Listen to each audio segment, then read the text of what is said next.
What is up, gear nerds of the internet? Today we are talking about the latest incarnation of the iFi ZEN Phono moving coil and moving magnet phono stage with intelligent subsonic filter. Let's talk about it.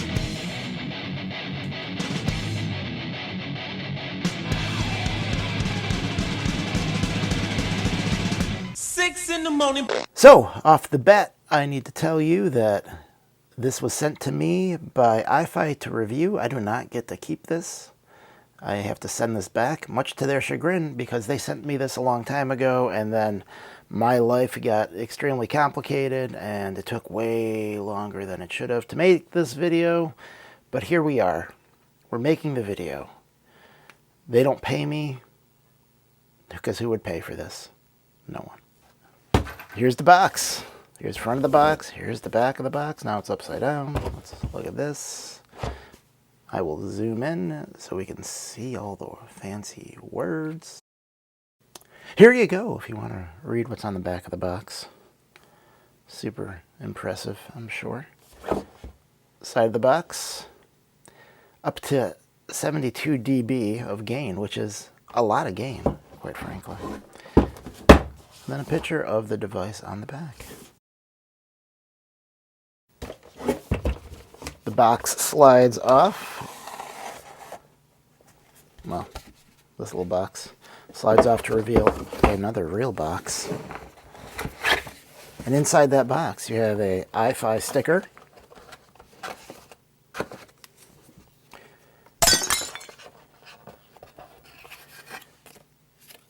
You have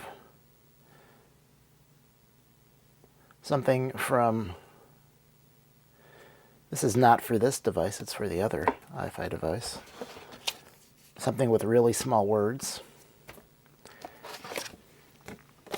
And the important part of how to configure and set up your brand new Phono preamp.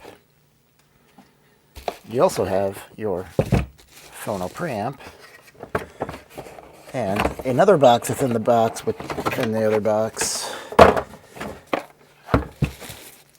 Let's open this first. In here you have RCA cables and a power supply. We will start with the back. As you can see, they continue with the same form factor that they've been using for a while, which is sort of like this mid-century modern look, which I don't mind. I think it has a nice footprint and looks aesthetically pleasing enough. On the back, you have some balanced outputs, which you would need a special adapter for. And then you have your normal RCA outputs, a ground, RCA inputs, and then you have your gain selector switch. This would be for moving magnet, and then for high moving coil, and then less low moving coil, and then very low moving coil. I found for my Audio Technica moving coil cartridge, 3 was ideal. And then this is where you stick your AC input. Moon River. So on the front you have your power switch, you have your loading options, and then you have a subsonic filter. One of the features I always say I want these companies to put in here, rather than the subsonic filter, because I don't know, does anyone use this? I never use these subsonic filters, or a rumble filter as they're also called. I would rather this be a mono stereo switch, since they're making so many mono records and reissues now. Like, make that a mono switch, that'd be helpful. But anyway, it's nice to have a subsonic filter to use it. Let me know in the comments below if you actually use it. And then you have your loading options. So if you're using moving magnet, you have no loading options. You have 200 picofarad and 47k ohms. However, if you have chosen moving coil, like a boss, you're using a moving coil cartridge, you have tons of loading options relative to some of the other stuff out there. You have 100, which is super common, 400, which is super nice, and then 1000, which is also nice. 3 good options. Bravo, iFi, for actually putting good loading options.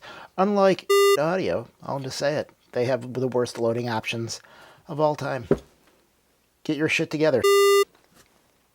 Anyway, let's talk about how this thing sounds. My setup is a VPI Scout turntable with an Audio Technica cartridge into a audio research tube preamp,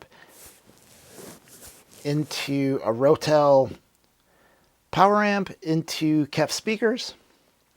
If you want to know what models of all that stuff, it'll be down below. Go look. So, if you are looking for a analytical, balanced Phono preamp, this is not your guy. This has a sort of a bump in the low, mids, high bass area, which makes everything sound kind of more exciting, and it's going to make you want to listen to more records. But if you really want to be analytical about how the music sounds, if you want fully balanced across the entire audio spectrum, this is not going to be your guy. For the price of $250, however, I don't think you're going to find a substantially better, if at all better, sounding preamp. It is super quiet. It is super fun to listen to.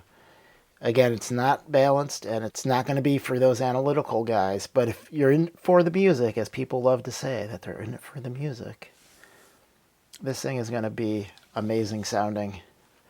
And it sounds amazing out of the box. You don't actually have to run it through for, 10 hours, 100 hours. It sounds great out of the box.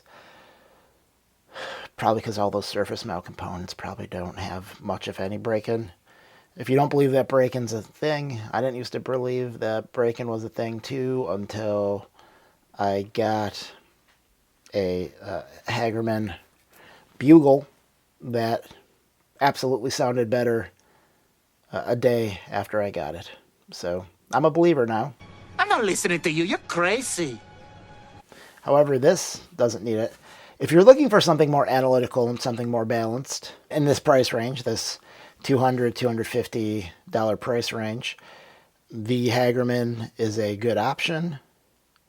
Potentially the only option. It also has good loading options as well. But I really don't think you can go wrong choosing this.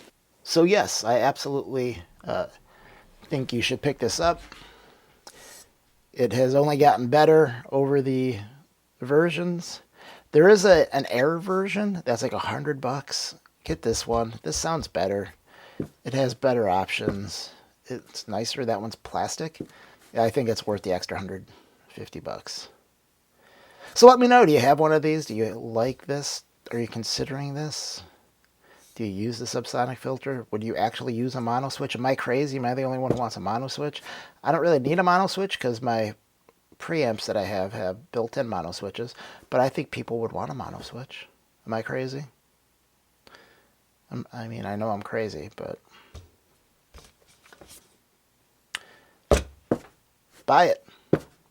Thank you, iFi, for being patient with me as the life continues to happen, spinning out of control. Thank you and have a good day. Oh, and there'll be a review of the Hagerman and then like some other iFi products. Here, click on those videos. Watch those videos. Like and subscribe too. I don't, do whatever you want. I'm clearly not making a lot of videos recently. And by recently, I mean 6 months. Have a good day.